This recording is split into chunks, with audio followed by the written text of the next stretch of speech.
Koliko stepeni Richterove skale je iznosio najjači zemljotres na svetu? Zemljotres iz 1960. godine, poznati kao veliki čileanski zemljotres. Ovaj zemljotres pogodio je južni deo Čilea i izazvao masivne tsunamije koji su pogodili Havaje, Japan, Filipine, Novi Zeland i Australiju. Epicentar zemljotresa bio je u blizini obalnog grada Valdivije u južnom Čileu. Trajanje glavnog udara procenjuje se na 10 minuta, što je izuzetno dugo za jedan zemljotres. 20 minuta nakon toga tsunami udara u obale Čilea.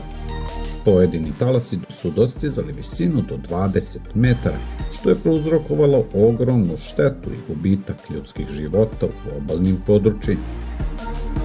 15 sati nakon zemljotresa, talasi tsunamija udaraju u Havaje, dostigavši visinu od oko 10 metara, što je izazvalo značajnu štetu u priobalnim gradovima.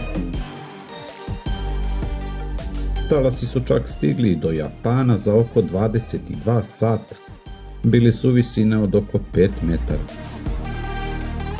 Pomeranje tla i velika količina oslobođene energije izazvali su niz zemljotresa i vulkanskih erupcija u narednim mesecima.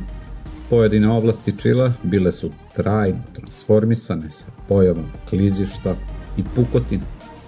A ovaj zemljotres je iznosio neverovatnih 9,5 Richtera. Ukoliko već niste, lajkajte video i zapratite kanal Tajna Svemira.